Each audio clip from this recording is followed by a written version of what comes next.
Nigeria is in the grip of a kidnapping epidemic.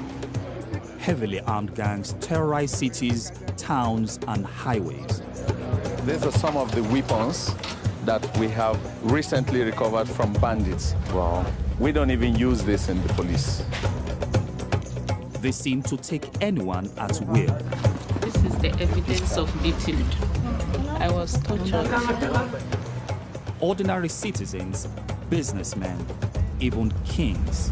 Our people are really touched, and the pain is unquantifiable.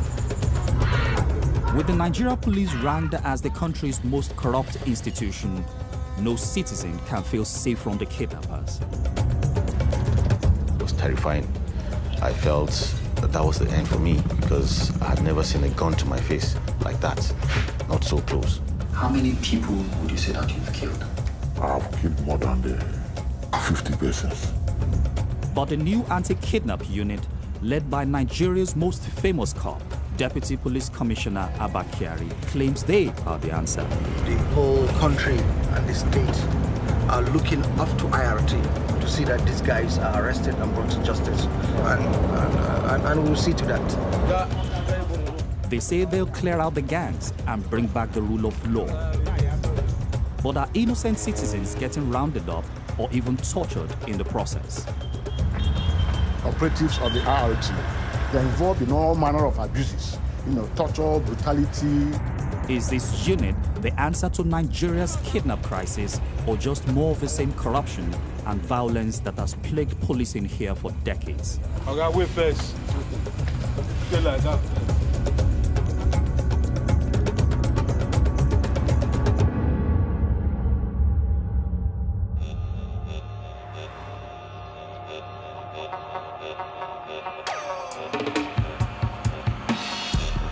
Northern Nigeria.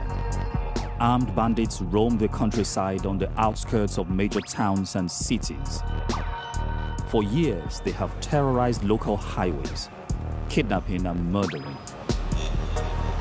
Thousands of people have been taken, millions of dollars in ransoms paid.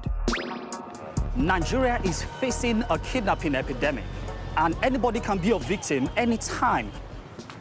I've come to Abuja to meet an elite police unit taking the fight to the kidnappers and to find out if they're the solution to one of the biggest problems facing my country. The Intelligence Response Team, or IRT, was set up specifically to tackle kidnapping and armed robbery. Combining old-fashioned detective work with the latest technology has allowed them to track down and capture a who's who of Nigerian kidnappers since 2015. As a reporter who has spent over a decade covering crime in Nigeria, I've been invited to spend 3 weeks embedded with this unit to see how they work firsthand.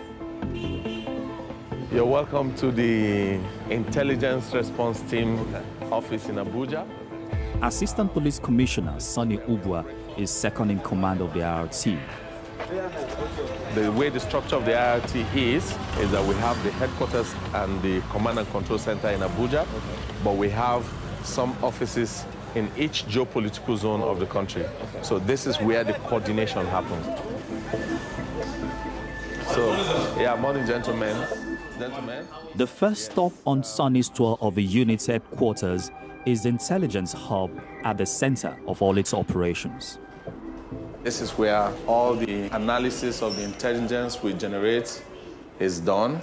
Then the product of this analysis is what we give to the team that goes out to the field for the actual operation. What you're saying is that what gets out of this office can actually mean life or death for your men out in the field? Definitely, definitely. Because if we miss a target here, they will fail in their mission. And we've recorded so far over 90% success in all the operations that we've had to carry out with the intelligence generated from here. So there's no voodoo room somewhere? Nowhere, no mystical powers, nothing. It's just young men and women dedicated to the duty, to their job, committed. So this is the secret, nothing more. Thank you. Sonny's own dedication and nerve was severely tested in 2017 when his wife and baby daughter were kidnapped by bandits from the family home. I was was really scared. It made me understand what happens to a family who has suffered kidnapping. After working around the clock for 4 days, Sonny and his team say they captured the kidnappers and freed his wife and daughter. Did that cement your confidence in your men to deliver at critical periods? Look, it was a perfect operation. It was. It made me so proud. In fact, that was the aspect of the whole experience that gives me even more confidence, knowing that we can always get whoever. We can always get whoever, no matter where they think they are. Back out in the yard, we cross paths with an ongoing investigation. This is a unit on their way out again on a mission. These are suspects, sir? Yeah, these are freshly arrested suspects, and the team is getting ready to move out with them for further arrest, to trace their gang members, or maybe to search their houses for weapons or wherever they say their weapons are. Yes. IRT often offers suspects incentives in return for leading officers to the rest of the gang. I want to show you something now. Okay. Yeah. These are some of the weapons that we have recently recovered from bandits. Wow. They are about to go into storage. Okay. These are chain bullets and a general purpose machine gun. Wow. All of this were recovered recently during an operation in Benue State. These are sacks of ammunitions. You can see them. All of them are recovered from hoodlums, along with hand grenades and tear gas canisters. We also have here a rocket launcher, which we also recovered from the bandits. So you can see the level of their weaponry. We don't even use this in the police. Yes, these are purely military hardwares. Yeah, you know, not too many people understand that this is what we face on a daily basis. Having to encounter people who are heavily armed and probably operating on hard drugs. So they're very daring with them, yes. Sonny's insights are revealing, but I'm also anxious to meet IRT's #1 man, the unit's founder and leader, Deputy Police Commissioner Abba Kyari. Hello, Commander. Yes, sir. How are you? Really great to meet you, sir. Mekunle is from the BBC. He is the youngest high-ranking officer in the Nigerian police force. With an arrest sheet of notorious kidnappers and armed robbers that has earned him the nickname Nigeria's Jack Bauer, as well as a host of policing medals and commendations. When this place was set up, you were the first commander. Yeah, sure. I am the pioneer commander here. What was the real idea? Was it felt that there is need for a unit that is solely based on intelligence? Yes. You know, when this new administration came in, they decided that there should be a special unit that should be created, who are going to be trained on how to use intelligence to go out in the field and get the people arrested. So that the unit is named the Intelligence Response Team. You know, it's all about intelligence. So anybody that we're going to go after, we have to be sure of it before we go after the person. We just don't go blindly and arrest somebody, tip him. And it's very important to send the message to the criminals that Kyari and his people will follow you wherever you are, and they will never forget. It's not long before I get a chance to see Abba Kyari in action. News is breaking of a major case in the troubled northwest state of Kaduna, one of Nigeria's main kidnapping hotspots. A traditional ruler in the southern part of the state has just been murdered in an apparent kidnapping gone wrong. The entire state has been placed under a 24-hour curfew.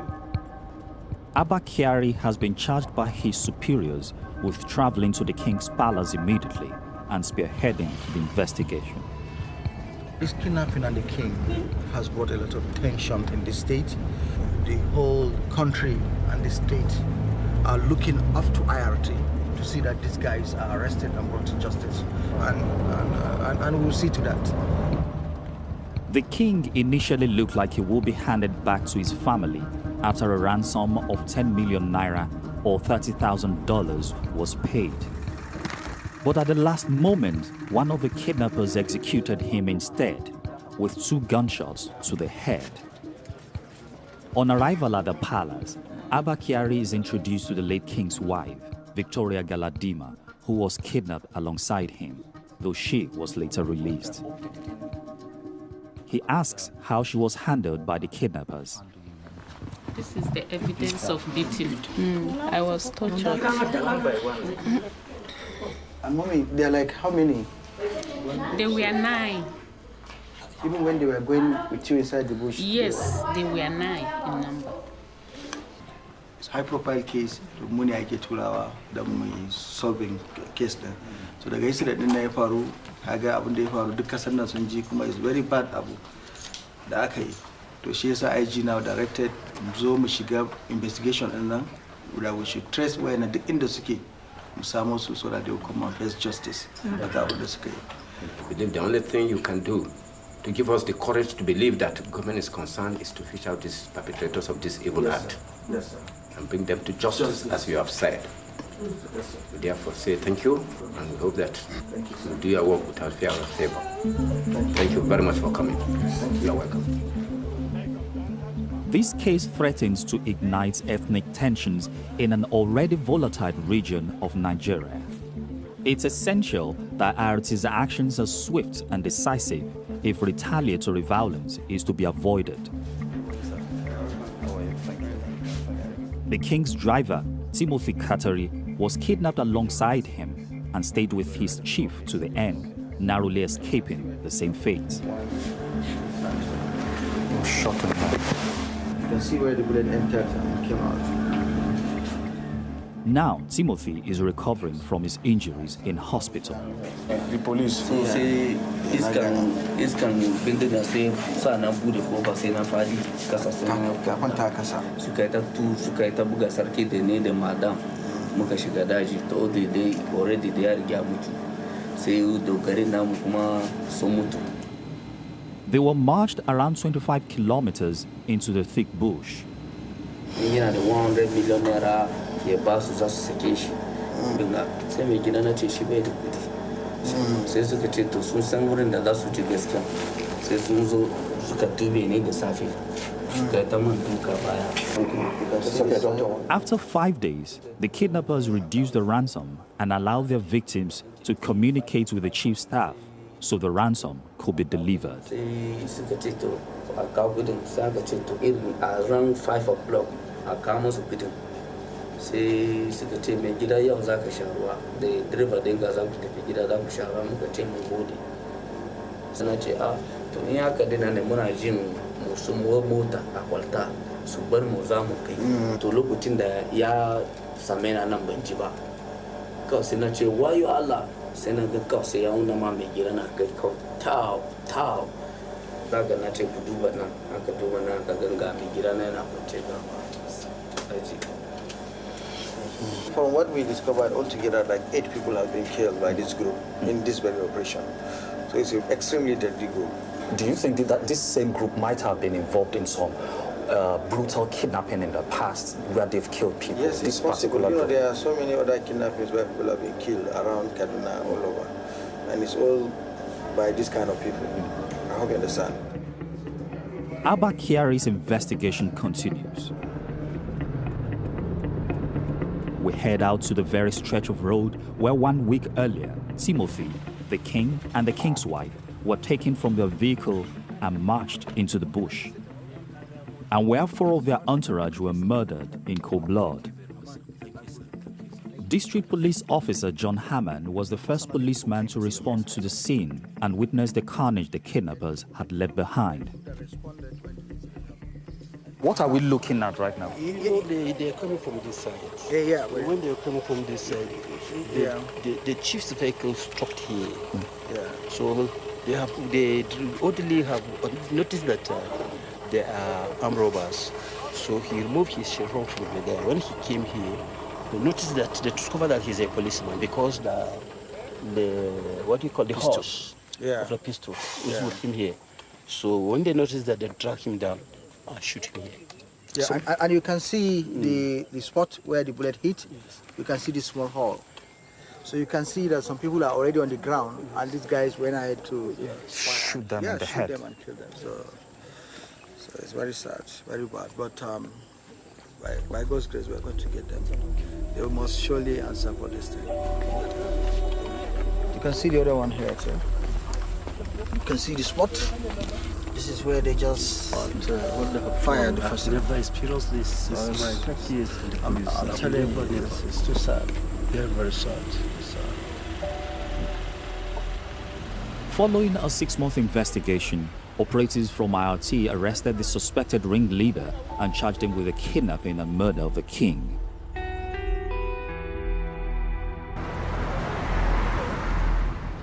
But for thousands of other Nigerians, the trauma of kidnapping is something they must face alone, with little hope that their abductors will ever be brought to justice.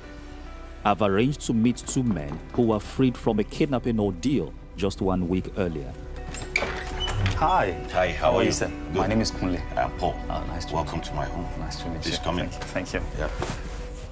Paul Dama and Spencer Nguto Tobago were kidnapped while driving along a major expressway.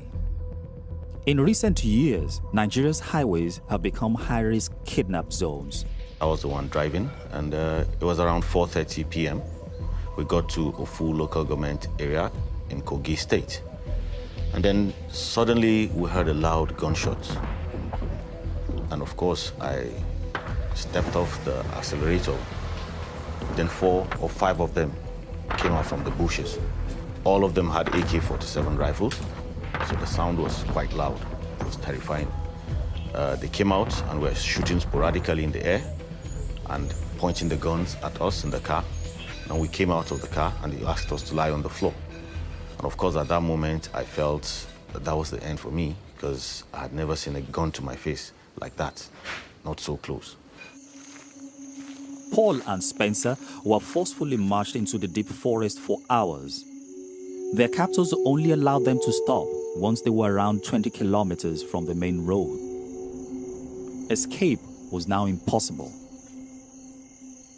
They now told us that we had been kidnapped and that we were going to call our families and friends to begin to send money because they only let us go after the payment of a ransom of 10 million naira each. How did that make you feel? I was scared.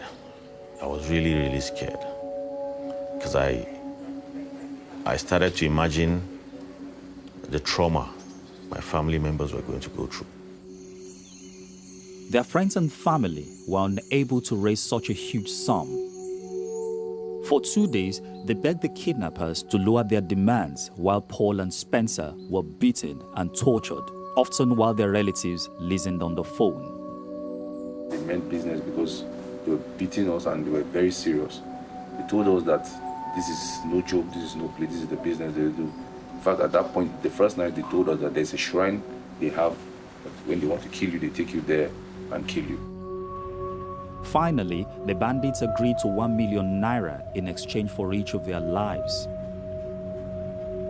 4 days after they were lifted from the highway, a friend dropped the ransom cash off at the bandits' chosen location and both were released. They were lucky. In Nigeria, many kidnapping victims are killed by their captors, even after the ransom has been paid. Are you the same person you were before you were kidnapped? No, absolutely not.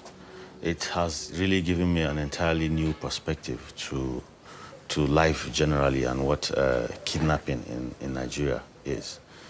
So I think it's going to remain in my mind for a long time, I guess, before it. And I don't think it will ever go off. I bet if you hear a gunshot now, it's I'm going to be really, really scared. I don't even want to hear it. 1 week on from their release, Paul and Spencer's hopes for justice